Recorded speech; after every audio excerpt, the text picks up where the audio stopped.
to the Saturday Slam and Jam here on the Athletic NBA Daily. I'm your host, Andrew Schlecht. Today on the show, we are talking about the NBA Cup, our favorite things, and Adam Mares of DNVR is going to join us to discuss the Denver Nuggets and play a little trivia.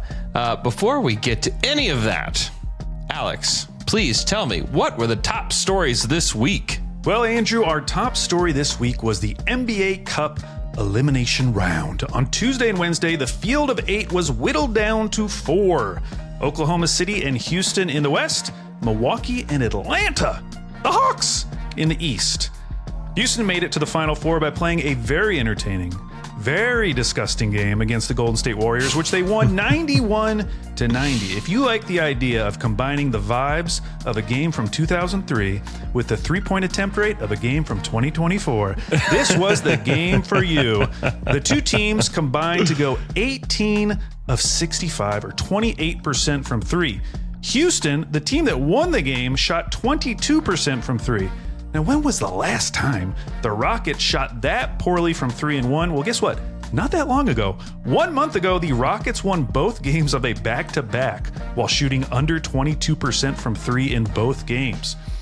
Now, while most NBA fans seem to enjoy the energy and competitiveness of the Cup games, there were some who reacted to the Final Four teams by expressing concern about the ratings for the upcoming games, given that none of the big markets made it to Vegas. Yeah. Imagine spending your time thinking about the television ratings of a company that just signed a $76 billion media deal. We do this every year, and every time, regardless of the ratings, they keep playing the games. Have they ever stopped playing the games because of the ratings? No. So who gives a... As a fan of basketball, television ratings have never once affected any aspect of my life. I look at the numbers, I nod to myself, I say, interesting. And then I immediately forget them because the game is on. A game like Grizzlies Celtics last Saturday night. Just a week ago, I expressed doubt about the Grizzlies' contender status, given their cake schedule, lack of signature wins. And within 24 hours of uttering those words, the Grizzlies had beaten the defending champs on the road, 127-121. Ja Morant had 32, 9, and 9 in the game, while Triple J put up 27 and 9 with 4 blocks. The Grizzlies have won 3 in a row and are third in the West at 17 and 8. And per last week's promise, I said that if the Grizzlies beat the Celtics, I would shut up about them. So I salute them, and I will now shut my mouth. And another team I should have shut up about is the Washington Wizards. Because last week, I was out here daydreaming about the Wizards achieving a 29-game losing streak, beating the Pistons. And again, within 24 hours, the Wizards had broken their 16-game losing streak by beating Nikola Jokic and the Denver Nuggets. And not only did they beat the Nuggets, they did it on a night when Jokic scored a career-high 56 points. Jordan Poole scored 39 in the game, which included going 9 of 20 from 3. He's now shooting a career-high 41% from 3 this season, while also averaging a career-high in assists. The Wizards' impressive win leads to the obvious question. Are the Wizards dark horses for the second worst record in the NBA? Possibly. Speaking of the second worst record in the NBA, the New Orleans Pelicans' season from hell continues to unearth new horrors, with the team now sitting at 5-21, last in the West. Do you remember that this team started the season 2-0? Because I didn't. The new bad news this week was that just as the Pels were starting to get some of their guys back, Brandon Ingram suffered a serious ankle sprain on Sunday. He's now sidelined indefinitely. Zion remains out with a hamstring injury. If there's a glimmer of hope, or at least normalcy, the Pels were competitive in a 2-point loss to the Kings on Thursday, and they rolled out a very normal-looking starting lineup, which was nice. CJ, Trey Murphy, Herb Jones, DeJounte Murray, and Yves Missy.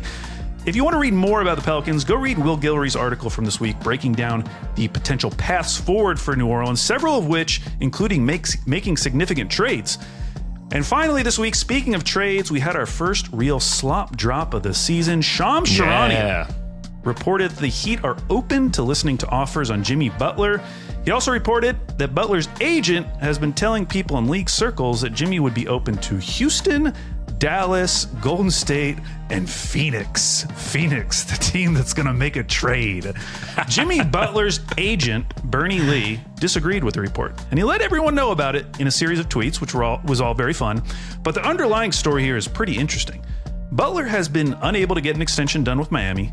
He can opt out of his contract this summer, but no one really has cap space. Everyone's worried about the new CBA rules, and Jimmy turns 36 before next season. Will he be the first big name traded at the deadline, or is he going to be one of the first stars that is really affected by the realities of this new CBA? Those were the top stories this week, Andrew. What a week. What a week. What a week.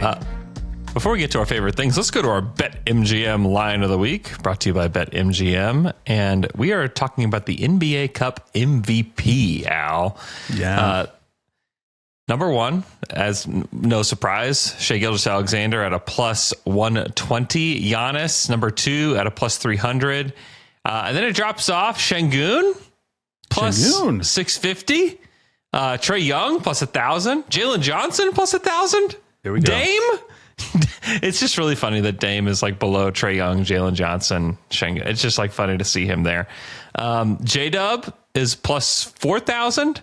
And then if you are just want to just throw money into the wind and just hope that somehow it comes back to you and has multiplied, you can bet Dyson Daniels plus 12,500. So honestly, that is more realistic than Dylan Brooks, who's also for some reason has odds. You think it's 12, you think it's more likely than Dylan Brooks? I mean, Dylan Brooks will at least shoot it.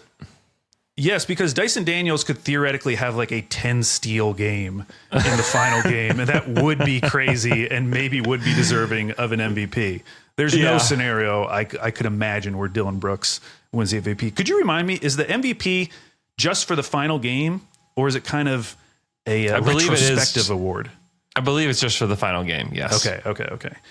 Yeah, I mean, of these odds, Andrew, honestly, the only ones that seem a little nice are those guys at plus 1,000. Dame being plus 1,000. I mean, you could see Dame going off in the final game. Yeah. And then Trae Young. Although the scary thing about Trae Young is that Jalen Johnson absolutely could have a crazy game where he puts up, like 29, 10, and 5. But I still think Trae, that's pretty good value because Trae is going to bring it. Yeah, if you wanted to get into a Hawks argument, one of them could be that Jalen Johnson's been their best player this year. Ooh. Yeah. I don't really want to get into a Hawks argument, but I think it's been Trae Young has been really good, and he's really taken to this role. And so I don't talk about him a little later. Yeah, we'll talk about him later. I love the dice rolling. I loved all of that. He said that he planned that with his brother. Before the game, he's already planning his celebrations before this game in New York. It's the way to do it. You have to visualize your successes, Andrew. Hey, it's true. And he does. Pretty amazing. Who do you think will win the Cup MVP, by the way? Not just who you bet, but who do you think is actually going to win? Not like who's got the best odds or whose odds do you like, but who do you think is going to win it? I made a joke to you a week ago because one of our good friends decided to fly out to Vegas to watch the Thunder. And I joked that he's probably going to be watching a Rockets-Hawks final. And suddenly that's becoming a much more likely of a possibility. It's possible. So I don't know if it's likely, but it's possible. It's way more possible than it was a few days ago.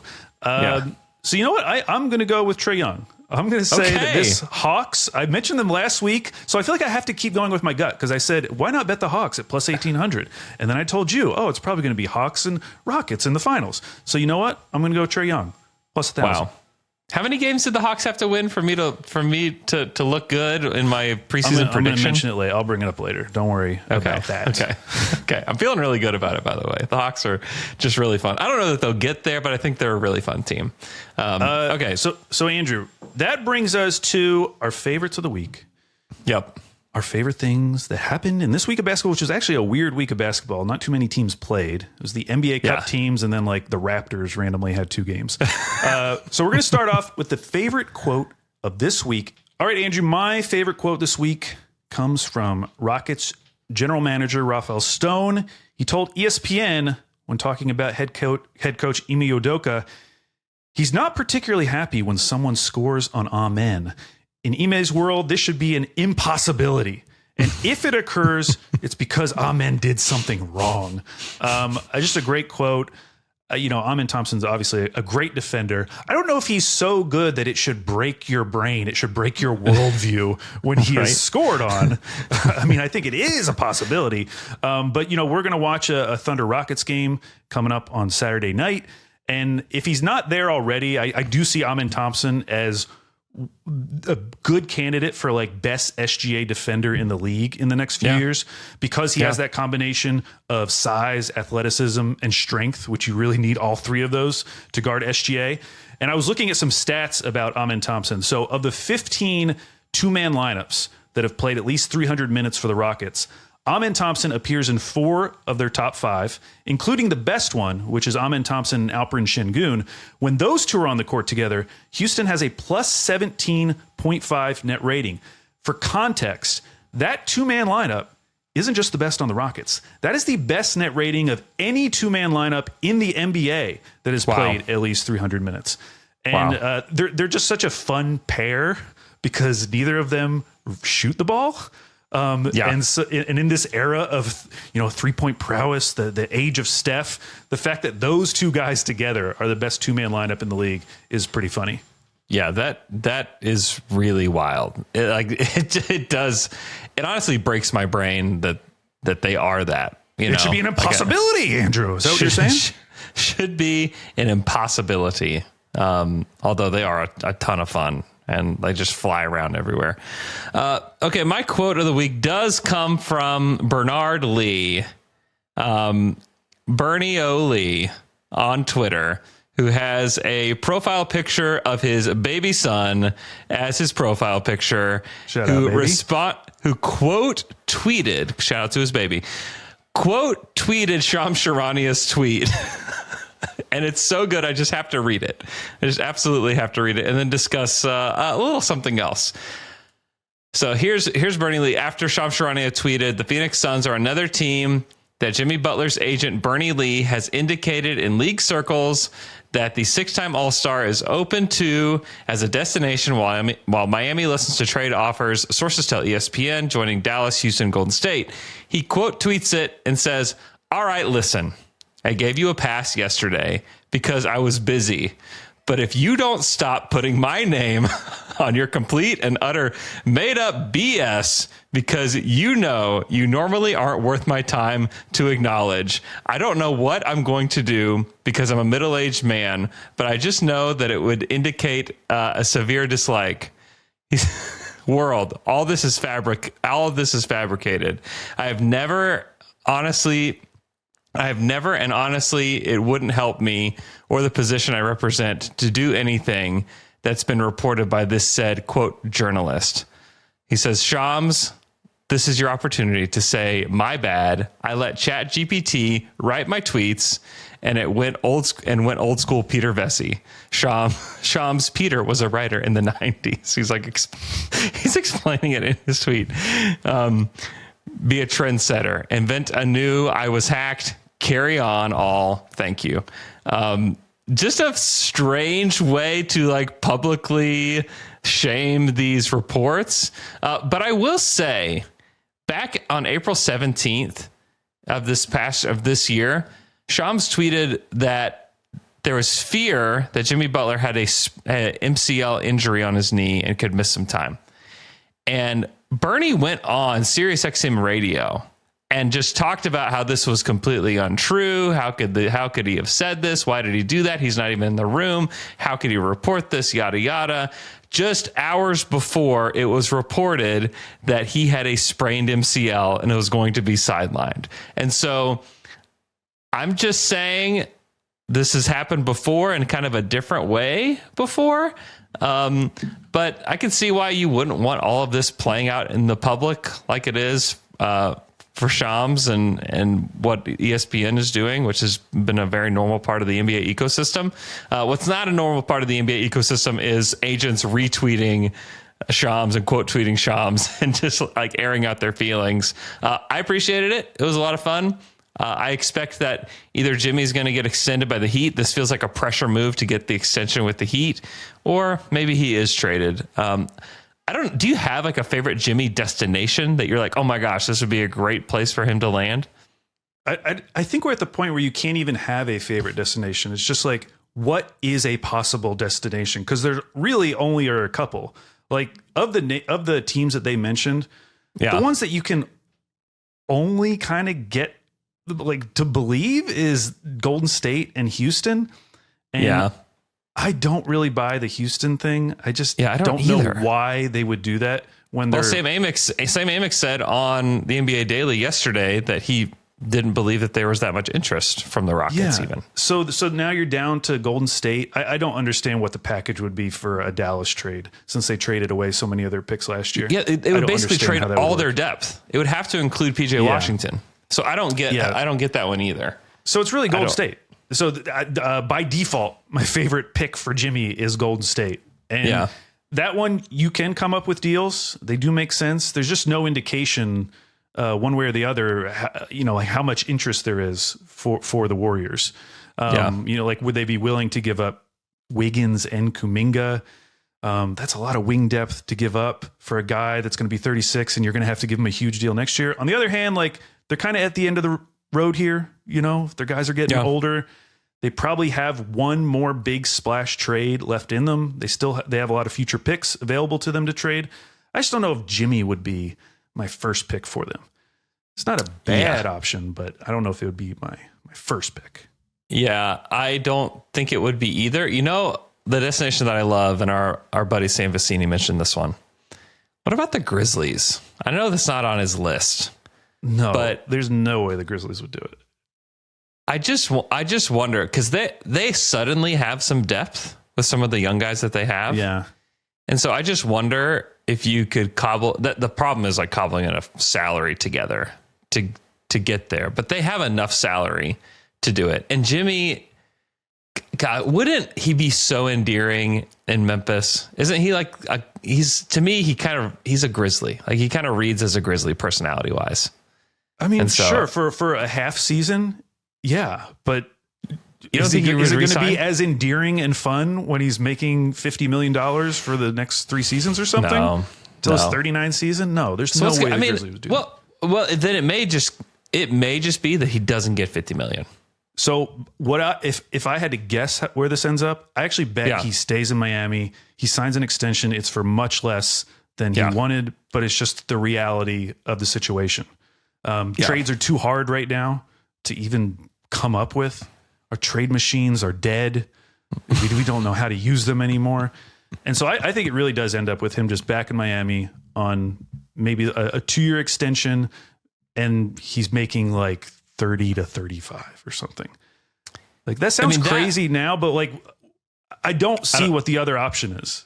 Yeah, the alternative is pretty tough. It's pretty tough. And then do you think if he does resign, do you think that Shams is going to say that he let ChatGPT write his tweets?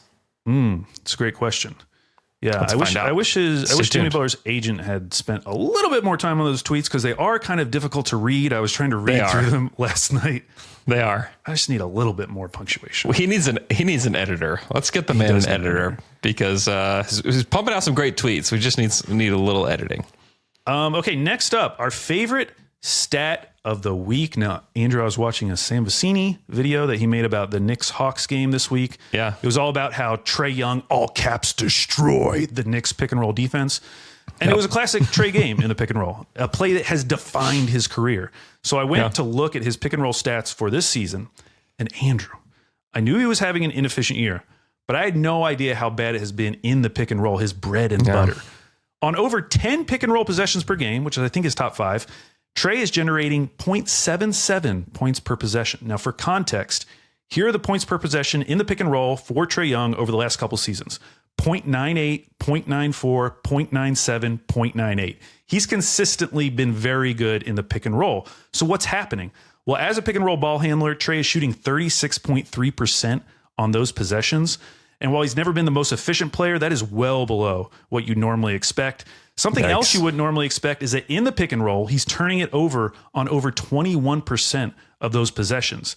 Now, all this sounds very negative, but I actually kind of think this is a positive for the Hawks because they're 14-12. They've made it to the NBA Cup Final Four. They beat a ton of good teams, all while their star player has significantly underperformed on his bread and butter play. We saw in the Knicks game that he can still be elite in the pick and roll, and it's likely he's eventually going to break out of this early season slump and get back to his normal efficiency on those plays, which has me wondering, even with the early success they have had, maybe we still haven't seen the best version of the Hawks team, and maybe, just maybe, they actually have a shot to be a surprise team this season. Yeah. As called by you. Nice little spin zone there with the bad stat, but good for my team thing. Maybe. I mean, it's probably not going to get worse. And they've been pretty good when he's playing like this in the pick and roll. So why wouldn't it be? I have another little spin zone stat for you. I'm gonna go through the top 5 and bottom 5 best and worst pull-up shooters that shoot at least 9 or more pull-up shots per game. So these are the guys that, like, a lot of these are stars or guys that take enough shots to be stars. So the top 5 pull-up shooters. Number 5, Anthony Edwards, shooting 41% on pull-up shots. Number 4, Brandon Ingram, 42% on his pull-ups. That's kind of his bread and butter. SGA, also 42%, a little bit higher than Ingram, but 42%. Damian Lillard, number 2, 44% on pull-up shots so far this season. And the number 1 pull-up shooter in the NBA. You have any idea who this is, Al? KD? No, it's DeMar DeRozan, shooting 48.6%. Wow. Almost 5% better than number 2. So shouts to DeMar DeRozan. Now, the bottom 5 pull-up shooters in the NBA, starting at number 5. Mr. Luka Doncic, shooting 35% on pull-up shots this season. Number 4, Jason Tatum is hitting 34% of his pull-up shots this season. Number 3, James Harden, 33% of his pull-up shots this season have been made. Number 2, Trae Young, spin zone. This is great. Great for the Hawks. 32%. 32% on all of his pull-ups so far this season. That's great. That's good news. This is great. Best is yet to come for the Hawks. And maybe another spin zone for a team that needs the spin zone maybe more than any other team in the league. Tyrese Maxey for the Philadelphia 76ers is shooting 31% on all of his pull-up shots so far this season. I think all those are spin zone, Andrew. I think the best is yet to come for all of those teams. Listen, best is yet to come. Everybody that's doing good, Kings, watch out. You think it's been bad? About to get worse. Okay, that brings us to our favorite player this week. And mine was a player who performed well in a loss. I'm talking about Jalen Suggs. 32-9 in the NBA Cup loss to Milwaukee. It was only his second game since the Franz Wagner injury, and he took 26 shots in the Milwaukee Bucks game. Now, you can criticize the efficiency, whatever, I don't care. He had never taken more than 20 shots in an NBA game, and he took 26 in the game against the Bucks. And I just thought it was so impressive because this team has just been racked by injuries to their 2 best players, and they both had the same injury, which is kind of weird. But the fact that the Magic keep finding someone who can step up. And I don't know if Suggs is going to be able to get to the level that Franz Wagner was getting to before he was injured. But I just thought it was a really impressive game from him and the Magic, who, coming into that game, you're like, okay, Milwaukee should handle this pretty easy. You look at the stats for that game, and it's like, how is this even close? Like in retrospect. And the other thing I want to mention about Jalen Suggs is his post-game quotes, because you could imagine a player who doesn't usually get to be like the number 1 guy on his team. He comes out, he has a pretty good game. You could totally see him being, happy with himself in the post-game press conference and proud of what he did, even with the loss, knowing that they're shorthanded and everything. He was destroyed by that game. He was so upset that they had lost that game. And it just shows you what kind of competitor he is, what kind of competitor that Orlando Magic team is. Just keep fighting with all of these injuries. So, favorite player this week, Jalen Suggs. Yeah, that's big time. I'm going to go with an Atlanta Hawk. I've just been impressed with DeAndre Hunter this season. He's finally making shots. Honestly, this is like the anti-spin zone here. He had 24 points in that game against the Knicks, which had to have been like maddening to Knicks fans to see him like continually make shots. He hit 4 threes in that game, but that's just kind of who he's been. I mean, he's been pretty good. He's had, in the last 5 games, he's had 20 points or more in each of those games. Now, he doesn't contribute a lot. He's like, just doesn't rebound. You think he gets like 3 rebounds a game, which is really strange for a guy who's 6'8". And he's not really a passer, and he'll get a steal every once in a while. But just as a scorer from the forward position, he's part of why the Hawks have started to put it together a little bit. And I think it's just been impressive. He's somebody that probably people wrote off. He averaged, points around like 13, 15 points per game. Like, he's a fine player, but he's never shooting it well enough from 3. He's not taking enough for it to really matter. This season he's taken 6 threes per game, shooting 44%. He's shooting 48% from the field, averaging almost 20 points per game, which I don't think a lot of people would have thought would happen with DeAndre Hunter. He's 27 years old. I think probably a lot of people probably just said he is who he is, but he's found himself in a new role. He's taken a couple more shots per game, and he's been super effective with like this like Trae Young centric team. And so the Hawks just like quietly have just a lot of like big 6'8" wings that are super helpful for Trae. You have Jalen Johnson, you have DeAndre Hunter, you have Risa Shea, who they took number 1, you have Dyson Daniels, who they brought in, you have Bogdanovich, who's coming off the bench. I think Bogdan has been great for them. Like, this team just kind of makes sense now.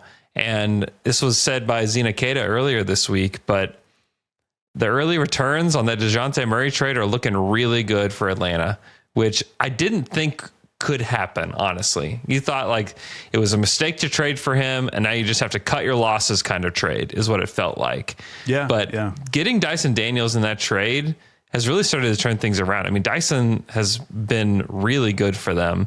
He's never going to be like the shooter that you need him to be, but you need somebody that can defend like that next to Trae Young. And I think that has also helped, everything to click into place. But I just want to give some shine to DeAndre Hunter, a guy who's been maligned and just thought of as just kind of like a vanilla player that doesn't really do a whole lot, but he's really scoring the ball so far this season. And they have that Lakers pick, which could be exciting. They do have that Lakers pick. That has got to feel good. Juicy. That's got to feel really good. All right. Our final favorite thing this week is our favorite moment of the week. And for me, it was the game I was watching last Saturday night, the Grizzlies and Celtics. Going to see if I was going to look like an idiot or not. I can't believe you keep bringing it back up. I'm not bringing it up. You keep bringing it back up. Well, I'm just being honest. That's what I was spending my night doing to see if I was going to look like an idiot. But my favorite moment of the week was the Ja Morant double clutch reverse dunk against the Celtics. And last night I was on YouTube. I was watching highlights of like all the good Ja Morant dunks through his career, which obviously there are a ton. I kind of think this is his best dunk of his career. Yeah. And here's my case. One, I think just in terms of technical difficulty, I think it's one of his most technically difficult dunks. Not just that it's a double clutch reverse dunk, but the 2 defenders on that play were Kristaps Porzingis and Derek White, who are 2 of the best shot blockers for their position. Then you factor in that it was the defending champs. It was on the road. And then the context of the ESPN headline from 1 week ago, quote, Grizzlies Ja Morant prioritizing health over highlight dunks. There was this quote about how he's never going to dunk again. And we got that dunk out of it. I just think everything, it wasn't his like most powerful dunk. It wasn't his most beautiful dunk. Man, some of the dunks he has where he like cocks his arm all the way back in midair. Yeah. Those are really like genuinely beautiful dunks. Yeah. But just everything put together, I just thought this was like his most impressive dunk that I've ever seen him do, which is saying something because Ja Morant has a ton of good dunks to look at. Yeah. Incredible. Let's go Grizzlies. Climbing to the top of the West now. Okay. Mine is this moment that I haven't really been able to stop thinking about it since it happened. It's the foul at the end of this cup game that was called on Jonathan Kuminga, where you get like the meme of Steve Kerr just standing there with his just mouth like literally just wide open, just can't believe it. Like cannot believe that was the call. Billy Kennedy, who is one of the most hilarious officials. If you're ever at a game or can ever watch on League Pass or on TV, a game where Billy Kennedy gets to go to the gets to go to the camera and talk about a challenge, he's ridiculously hilarious. But he called this foul on Kuminga in a moment that, yes, there was a scramble. There was a missed three by Curry. The ball gets to GP2. He tries to pass it over to a teammate. He really just kind of rolls the ball across the floor. And guys are just diving for the basketball. Arms, legs, everything going everywhere. And I wouldn't have a problem with it if that's how the game was officiated the entire time. Yeah. But that's not how it was officiated the entire time. It was a very physical game. There was a play, and Steve Kerr mentioned this post game, where Steph Curry gets fouled on a 3-point shot, and he just gets raked across the arm, and they don't call it. And they don't call there was a lot of physicality during the game. But the fact that that's how that game ended, it was a great game. A valiant comeback from the Rockets. I mean, the Warriors didn't score in the final 3 minutes and 3 seconds of that game. And so some of it is certainly on the Warriors to execute, get yourself a bucket, and you don't have to have this problem. But I just hated how it ended. I don't want that game to end on free throws and on a play that was in the last 2 minute report says, yes, it was a foul. Sure it was. But I promise you there's probably 90% of those fouls are not called at the end of games. You play physical, you just kind of let the game dictate itself. But I felt like the officials took that one into their own hands, and the Rockets got the win. Not that they're undeserving of the win. I think that they deserve it. They fought back. They did, have a run there at the end to win, but I just hated how it ended. Well, Andrew, it's a cup game. It's a cup game. We want special endings. They should have just given the timeout to the Rockets, and then we see what they do. That would have been a fun ending to the game. Yeah. I would have rather seen that. If Jalen Green, it's funny because Jalen Green's signature moment for his career is somehow 2 free throws, Yeah. But I'd rather it be Jalen Green hitting a step back jumper or hitting a 3 or, at least drawing a foul to get to the free throw line, not just diving on the floor. And that has be the fact. I don't know. It just annoyed me. And I felt annoyed. I would get it if I was a Warriors fan. I would be losing my mind about that right now. But on the bright side, Spin Zone, they get a bunch of days. They get a bunch of days off and get to kind of have a mini training camp. So we're always looking at the bright side here at Slam and Jam. Listen, we're always turning the things you think are the worst things into the best things. Something else that's the best is our buddy Adam Mares, who we're going to talk to about the Nuggets right after this. All right, Andrew, it is time for the Wheel of Fandom, the weekly segment where we spin a wheel. It lands on a team, and that team has a real bad time. 3 weeks ago, the wheel landed on the Denver Nuggets. Now, Denver went 4-5 in that span, which may not sound that bad. But the most recent of those losses was to the Washington Wizards, who came into the game on a 16-game losing streak, and making the game even more bizarre was Nikola Jokic scoring 56 points, a career high for the 3-time MVP. Denver has not won 2 games in a row in over a month. They're 12-10, 7th in the West. According to Cleaning the Glass, the Nuggets have the 6th-ranked offense and 15th-ranked defense. Andrew, if our team this week is the Nuggets, who is our guest? It's the guy that everybody thinks about when you think about the Nuggets. It's Adam Mares from DNVR. He's also the co-host of the All NBA podcast with Tim Legler. Adam, how's it going? It's going good. I think when people think Denver Nuggets, they think Nikola Jokic, but I'll accept that it's maybe Adam Mares. No. At least not me. I think about you first, and then maybe Jokic. Let's start with a pretty simple question. How panicked are you about this team? On a scale of 1 to 10, where 0 is, don't worry, they'll figure it out with the guys they have on the roster, and 10 is, this version of the Nuggets is over. I mean, in terms of panic, it's very low, because panic, I think, implies a surprise of sorts or a fear. If you're just asking me, where's my optimism on the Nuggets right now, it's pretty low. So panic meter, based on how you're asking it, probably a 7 or 8. Oh, wow. I think the Nuggets can still win a title this year. I think they can still be a great team, and that's obviously the bar they're going to be judged by for the next, for however long they have Jokic. It's title or bust from here on out. And they're fighting an uphill battle. But what I'd say is, when we talk about they haven't won back-to-back games in over a month, they've been without Jokic, they've been without Jamal, without Aaron Gordon, and in spots, two of those guys. So it's been a little bit of a clunky sort of setup for the Denver Nuggets. That's a bit of a cop-out. They have lost games, as you mentioned, to the Wizards, who they should never lose to. But I think that the Nuggets haven't really had an opportunity to gain the type of traction I expect they will over this upcoming month. So I think they're better than what they look like, but I still think they're below what it's likely going to require to win a championship this year. So there were a lot of questions about this team coming into the season, and we'd like to revisit those questions one by one to see how your opinion has changed or not changed since the preseason. So the biggest one was about their bench, and specifically the need for their young players to step up. How confident are you at this point in Julian Strawther, Peyton Watson being playoff rotation guys based on their play so far? But Peyton Watson, pretty high confidence. I think he's a phenomenal defender. I think he's the best defender on the Nuggets roster. At least, put him on the Kyrie Irving. He's had a phenomenal game. Put him on LeBron James. Phenomenal. He's had a lot of tough matchups, and he's done a great job. I think he'll be there. He still plays like a young player who I think needs to get it, in terms of what's your shot? Where do you fit into the offense? Not making mistakes on defense. But I think he'll get there, and he makes such a high impact. Julian Strawther, I'm a lot more bearish on. He's a shooter who hasn't really shot the ball at an elite level just yet for the Nuggets, and he's the worst defensive player on a roster that already is probably over the line of number of bad defenders that you can take into a playoff rotation. I don't have confidence. I have a lot of confidence that Julian Strawther will work out as a prospect and be a good player relative to his draft position. I just think he's tracking as a type of player that's going to get there around April of 2026, a year away from that. And Denver doesn't have that runway. So right now, Jamal Murray, a below average defender that teams attack. Michael Porter Jr., below average defender, teams attack. Jokic has some compromises defensively that the team has to make up for.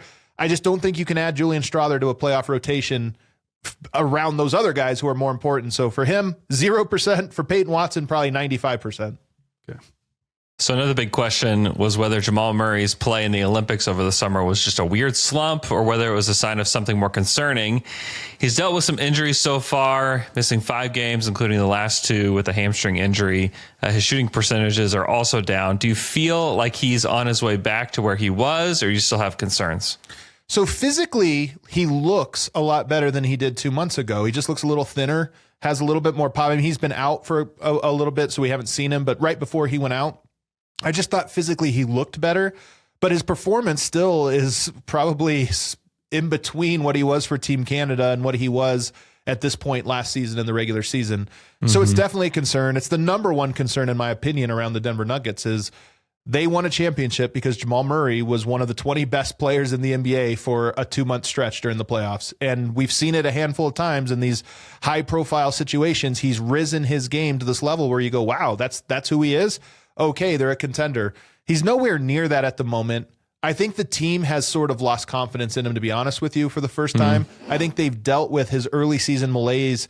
All of his career, he's come into October, November, December, and ramped up and then become good in January, February, March. That's kind of been his MO. But I think the team is finally sick of that, and probably because of how poorly he was in the playoffs last year, now you can question, will he actually be there in the playoffs? Whereas before, he always rose throughout the year. The one time you don't do that, I think your teammates look around, the fan base looks around, your coach looks around and goes, maybe this is just who he is. So Russell Westbrook, he was the Nuggets' big and controversial acquisition this summer.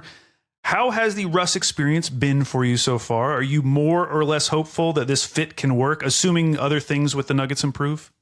What's funny about Russell Westbrook is he has been exactly who he's been over the last 3 seasons when playing without Nikola Jokic, a guy who takes the most absurd shots, misses at the rim. It's just pure chaos.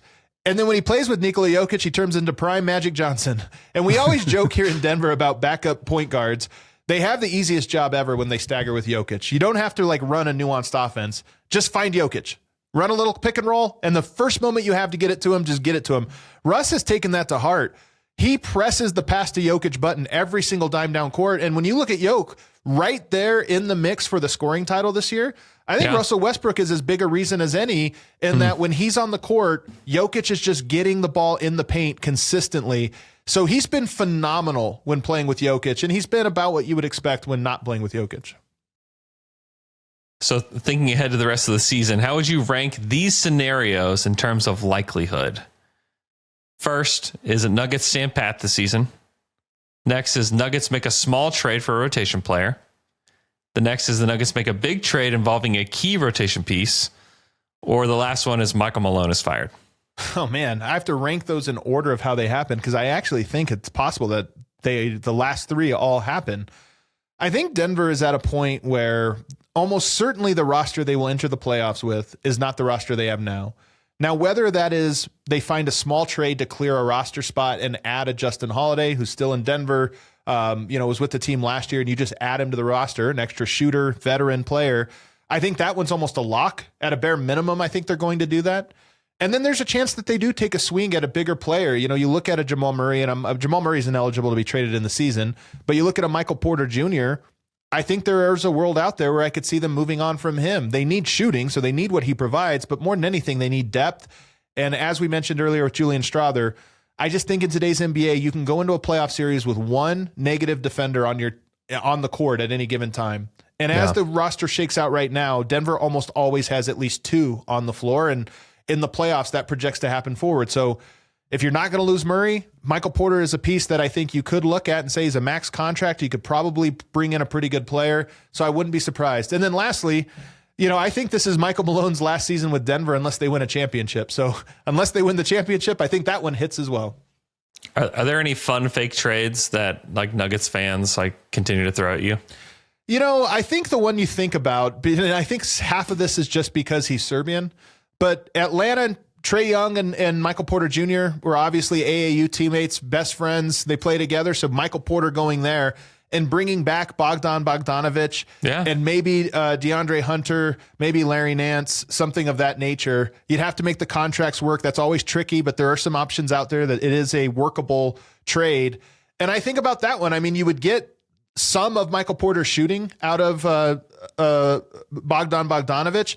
You would get more ball handling. You obviously get a pick and roll partner. If whoever watched the Olympics, Bogdanovic and Jokic had a phenomenal chemistry running pick and roll with each other. So you would add that to your team. And then DeAndre Hunter has been playing great. I mean, the Hawks might not be interested in this. They're playing so well right now with those guys, but DeAndre Hunter maybe gives you another rotation piece that you can trust in your playoff rotation. That's not a negative on defense.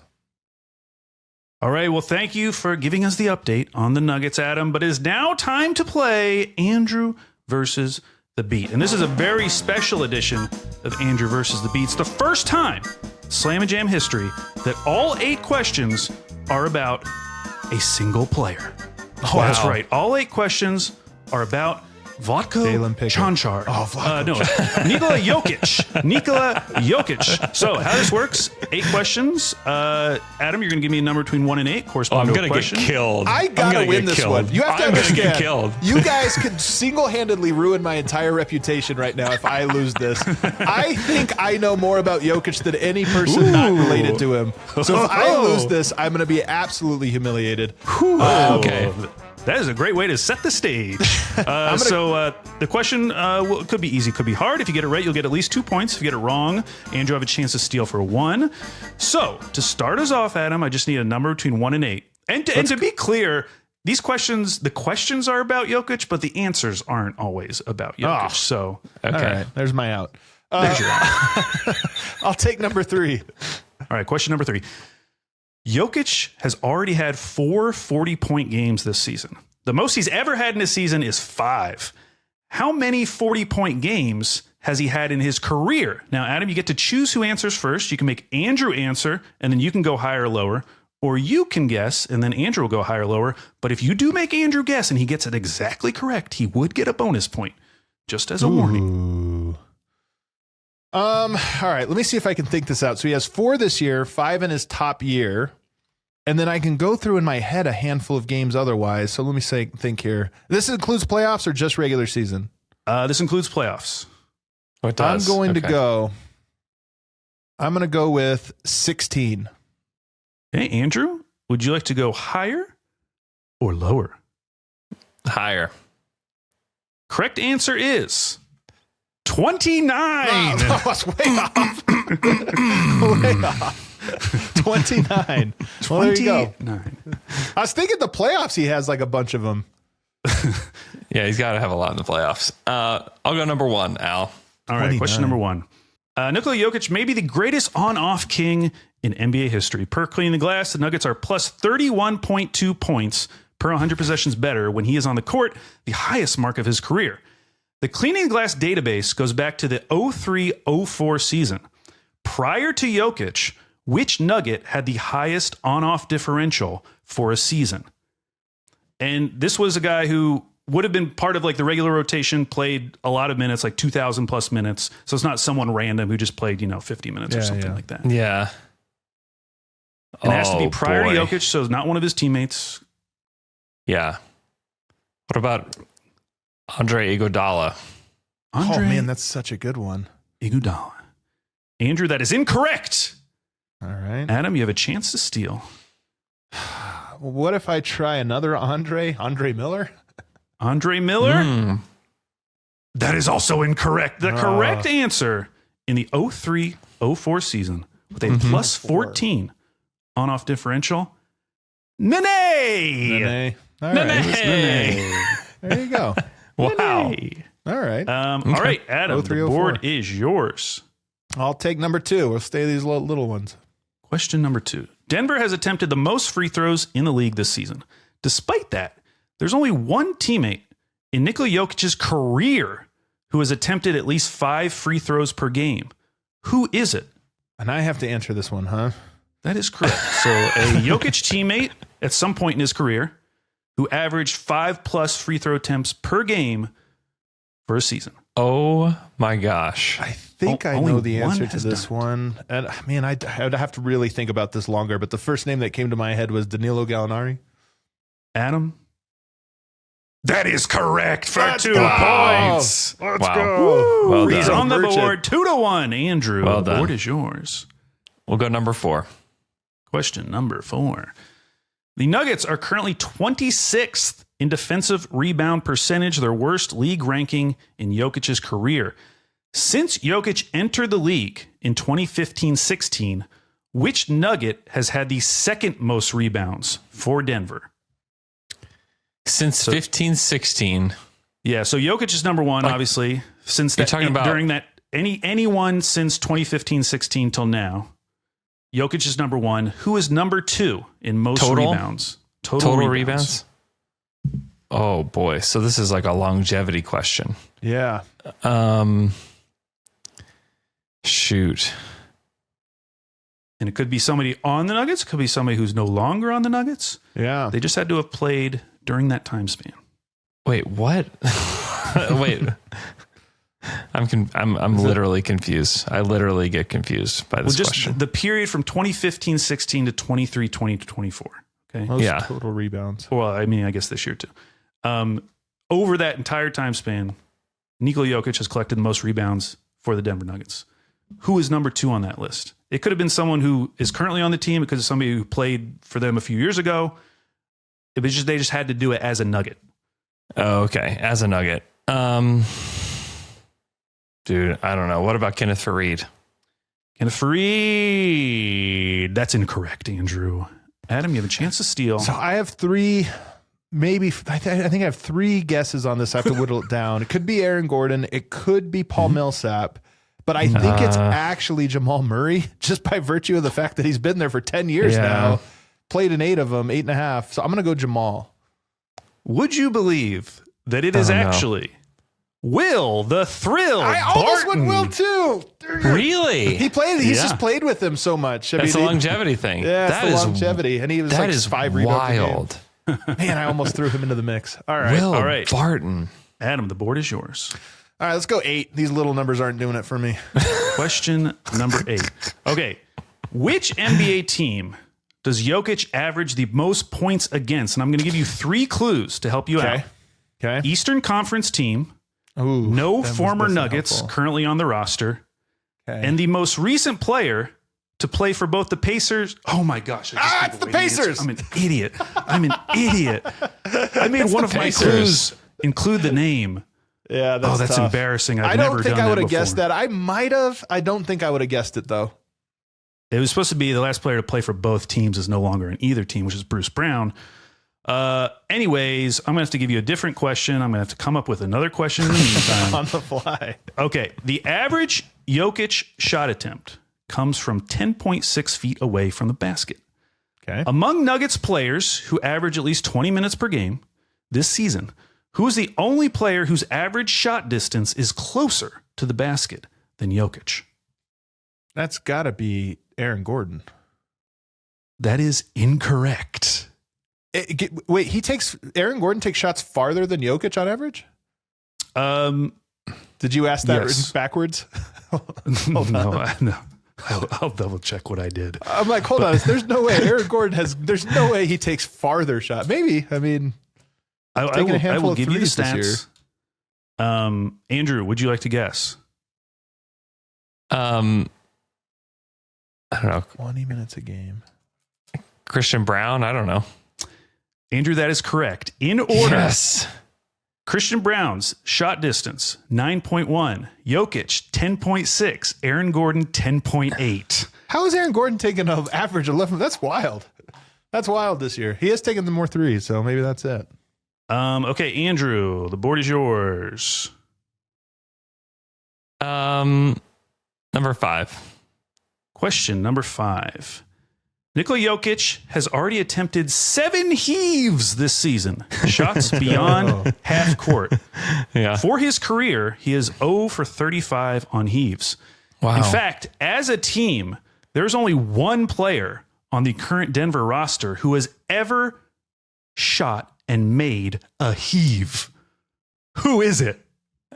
This is an awesome question, and one that I just have no clue how I would even know this. Nope, you just gotta guess. You just gotta guess. Russell Westbrook. Did Russell Westbrook ever do it? He's never done it, Andrew, in his entire Seriously? career. Yeah. Wow. Yeah. Adam, do you have a That blows guess? my mind. Vlatko Čančar. That is correct. Oh, he knew it. He had it loaded up. He knew it. He's good at it. He's for real good at it. They put him in the game one time. I think it was against Dallas specifically to heave. Like they checked him into the game and he nails it. So wow. There you go. You're very tall, Peyton Pritchard in Denver. Yeah. Wow. Okay, Adam, you've controlled the board and you're up 3-2. Let's go number 7 here. Question number 7. Jokic is averaging 17 two-point attempts per game this season, the most in his career. Among active players, he is one of only 8 guys who have attempted that many two-point attempts per game in a season. Not necessarily this season, just during their career.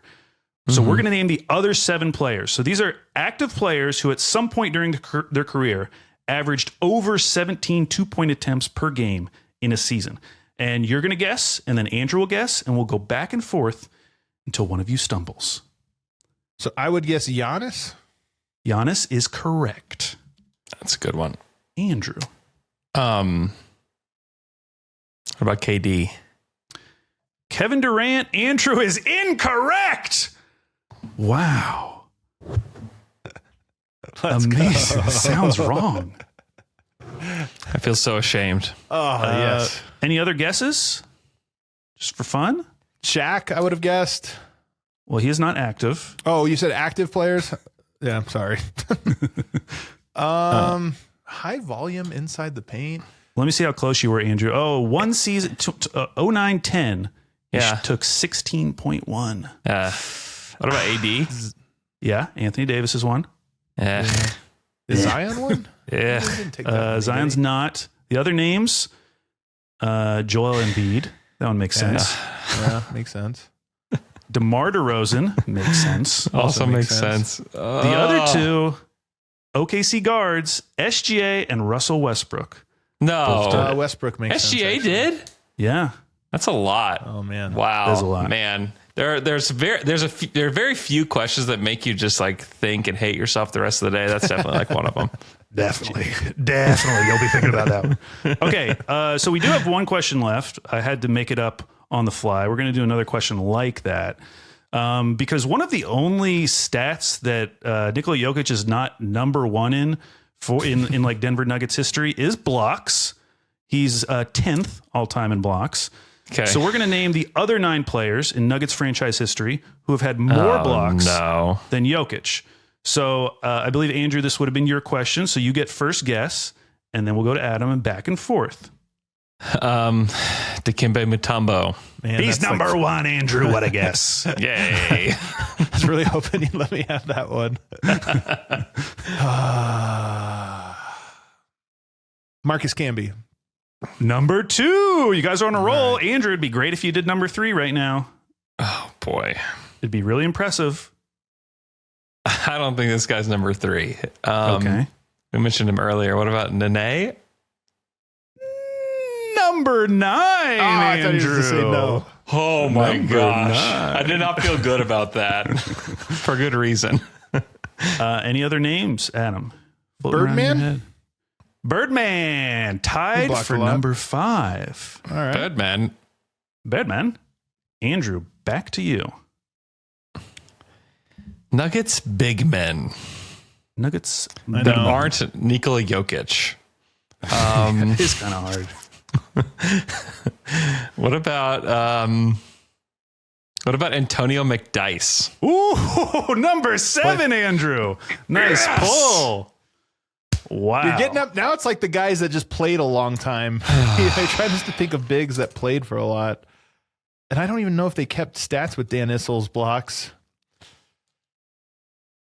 Ray LaFrance. Number 8. Oh, there's Andrew. There are 3 names left. You guys have done really well, may I say. Very impressed.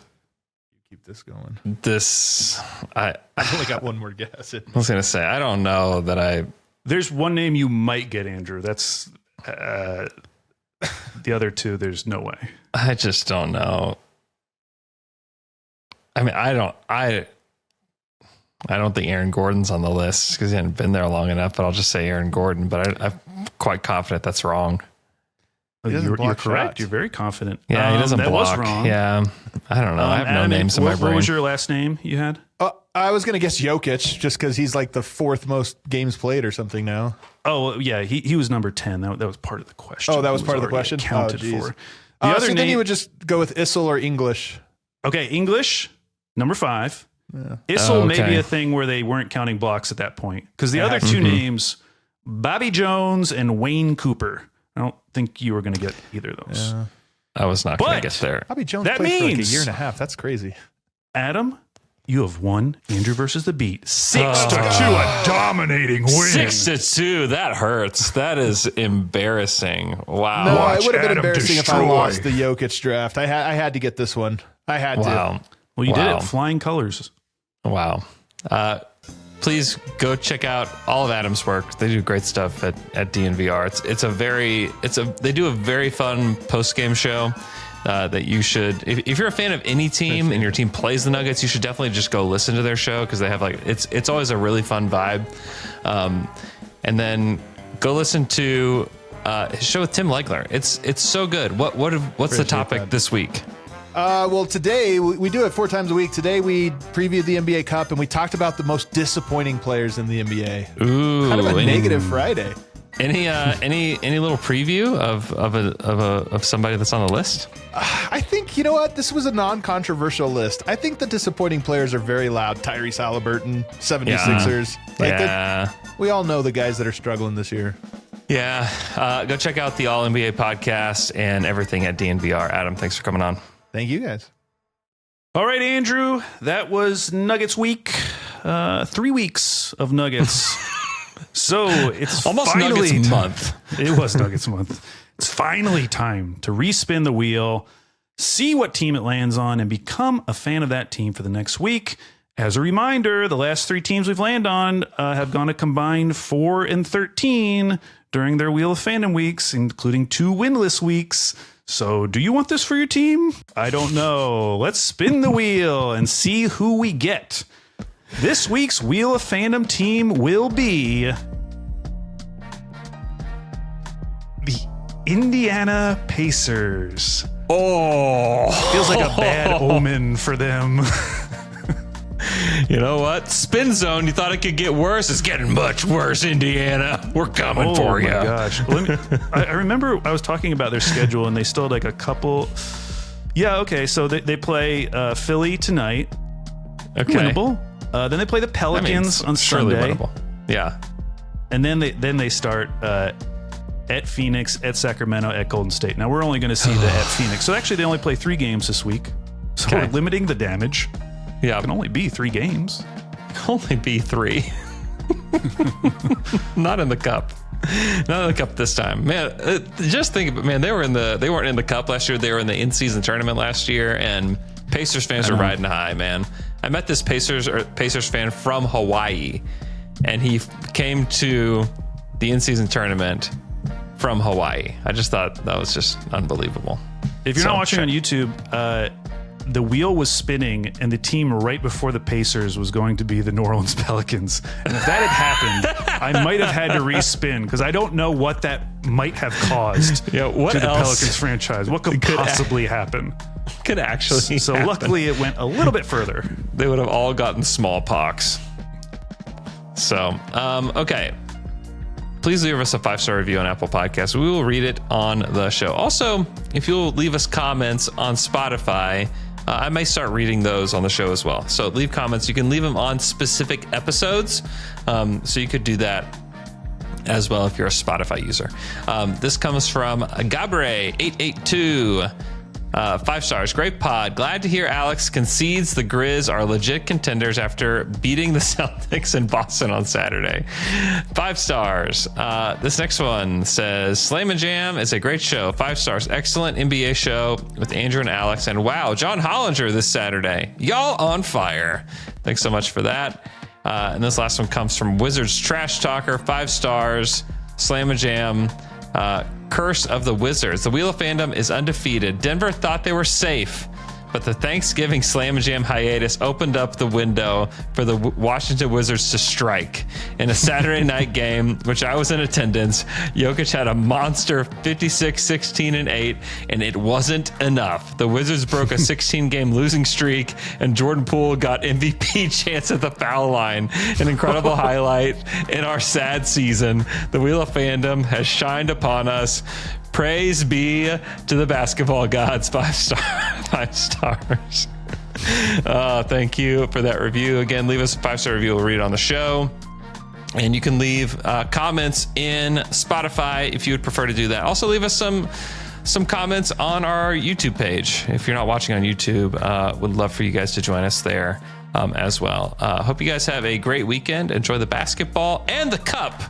Respect the cup, everybody. If you're going to be in Vegas, I will be there along with my cohorts with the NBA Daily. So be sure to say hello. Hope you guys are doing well, and we'll talk to you guys again next Saturday.